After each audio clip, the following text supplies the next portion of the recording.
Hello. Hi, everybody. Good to see old friends and meet some new friends. Let's see how this works. Oh, there we go. Okay, back.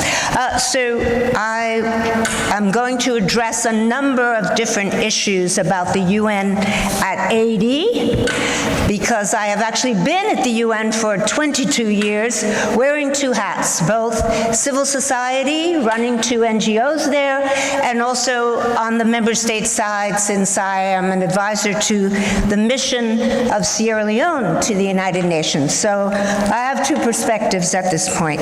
So 80 years old. Think about it for yourself. Will you, when you reach 80, live how many more years? How many more years? 20? 30? 80? Okay? Or will this be the end?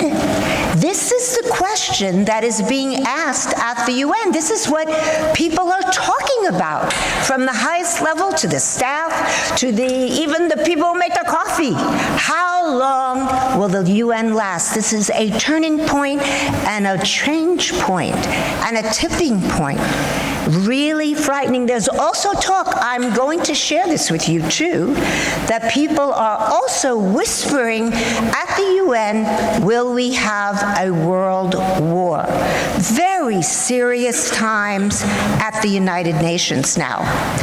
Here we have a woman who is phenomenal. She was at the UN and a superstar, our own Ambassador Bourguet. And really a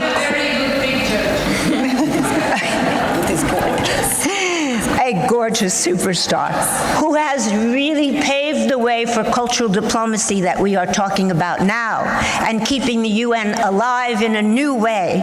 She has talked to my class, as you see there, during COVID there, online, about soft power and about the key for what the UN needs in order to survive, because there have been suggestions about that. And from a psychological point of view, it's listening.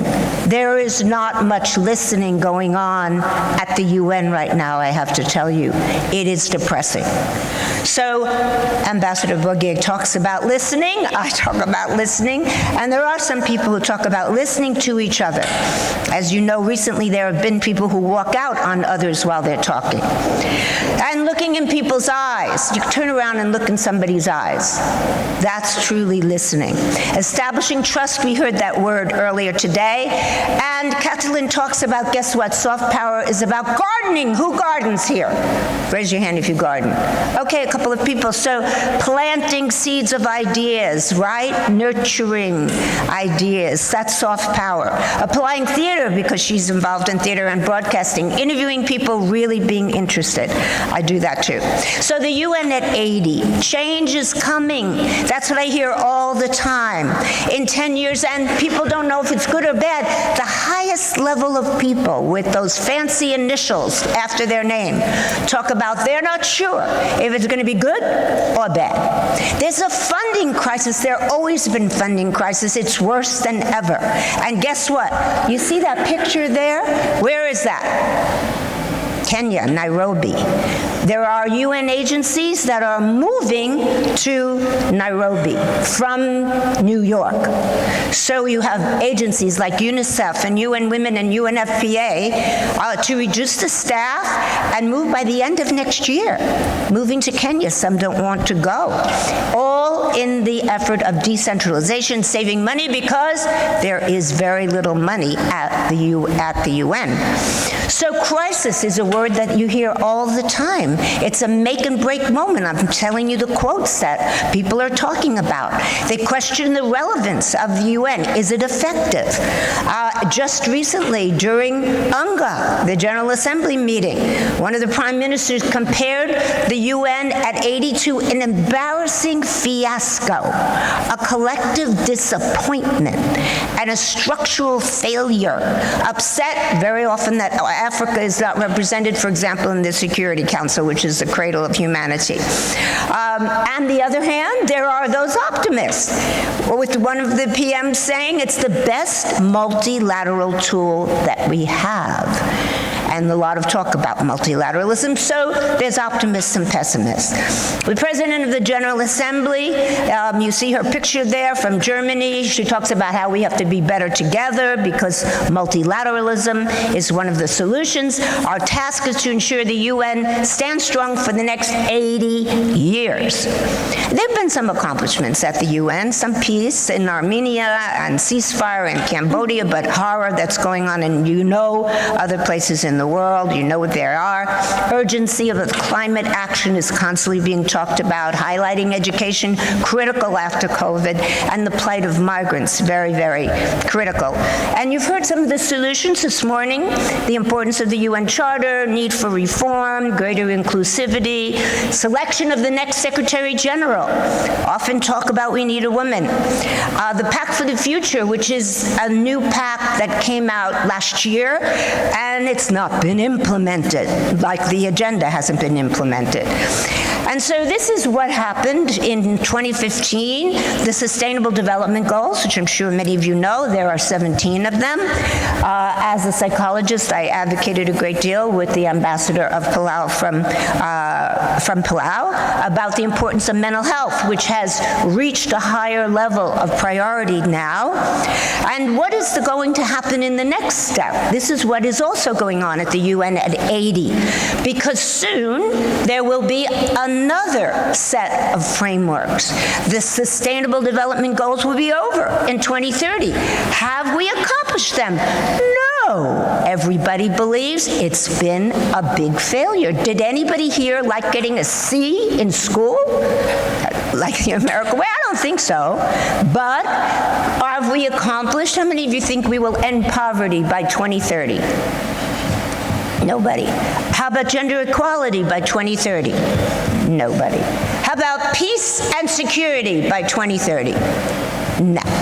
Okay, so this is where we are. Yet, in a few years, we will start to renegotiate the agenda, and it will be a new framework, a UN Agenda 2045, a new name, and it is being postulated, for example, by the United Arab Emirates that we call it the XDGs.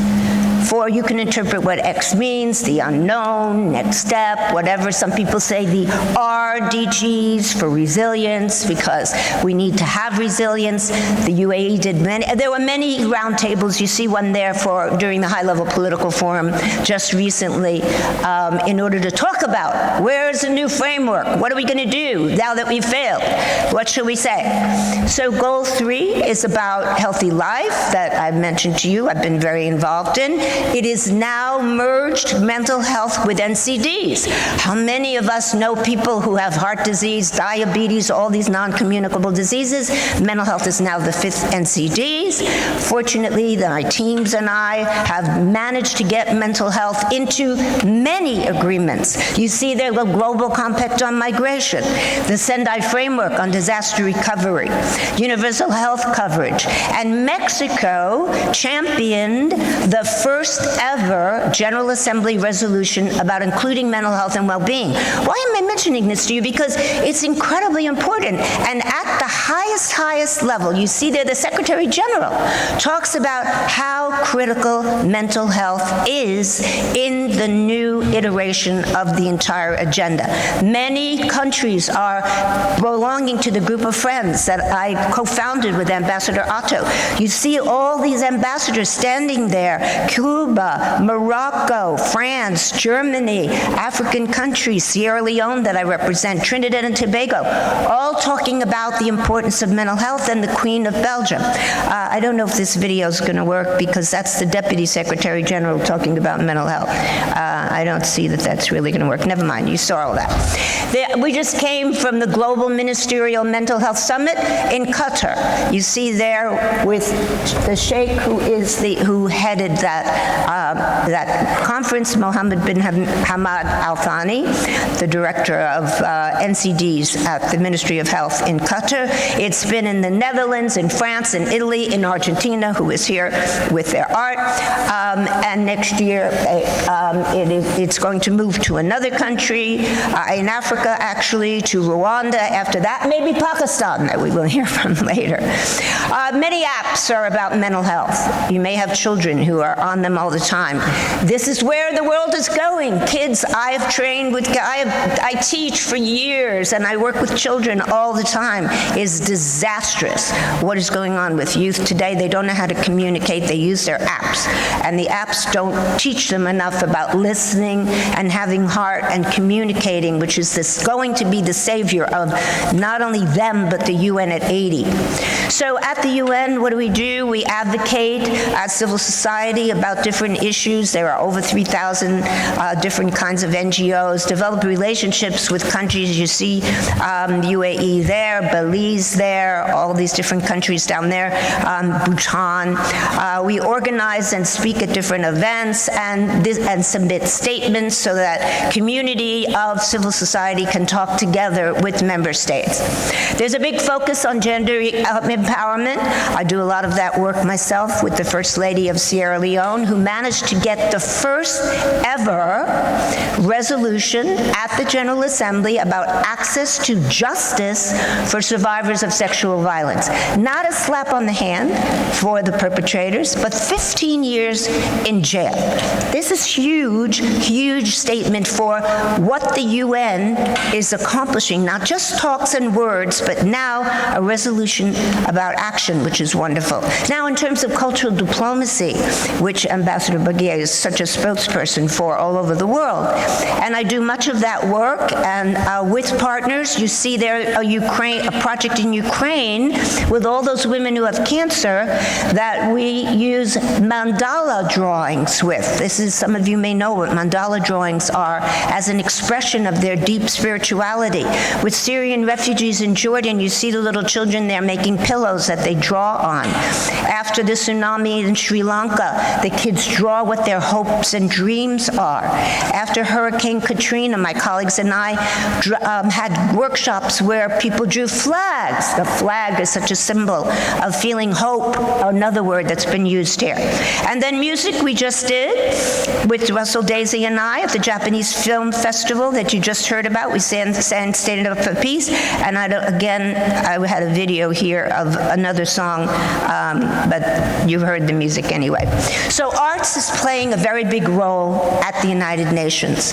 Even recently, I just did with my colleagues a side event about the nexus of climate change and mental health for persons with disabilities, PWD. In the matrix of the SDGs, there was a high-level panel of Sierra Leone, Pakistan, Chile, and Georgia, but we made sure art was included. And in that case, you see there a fashion show.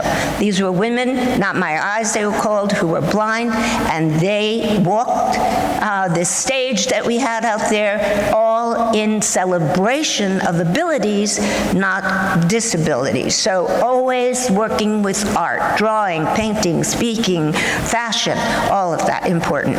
So very quickly, I'm going to go through the UN, the focus of the UN now, the silver linings of COVID, multilateralism, the word you're all familiar with.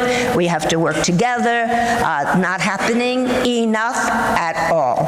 A UN focus on youth. Fortunately, we have youth on this panel. The Secretary General said he will not come to a meeting unless there is a youth on the panel. You see here all my students who have met their ambassadors, who have met the President of the General Assembly, all gone to the different meetings, spoken at the different meetings. Obviously, if the UN is going to survive, we have to involve the youth. Also, the UN is involved with focusing on AI. Who isn't? We've heard a lot about that. The Global Digital Compact was just negotiated. I was part of that. It went into the Pact for the Future, along with the new generations. And so there was a huge focus on what are we going to do about control and regulations with regard to AI. My last point is about civil society and member states getting together. Since course, I'm in both worlds there, how important it is to listen to each other. Fortunately, there are two countries who have taken the lead in that, Denmark and Costa Rica, for what's called Unmute, as an effort to have the member states listen to the voice of civil society. There are groups like the Major Group for Children and Youth, again, how important that they are advocating the importance of youth voices at the UN. So thank you very much. I wish you peace, as we've talked about here, since this is a conference about peace. Love, we heard about that word, important for me as a psychologist, so thank you all for saying that. And I've heard this word, hope. So all the things I'm wishing for you have been talked about: partnership, peace, love, and hope. Thank you.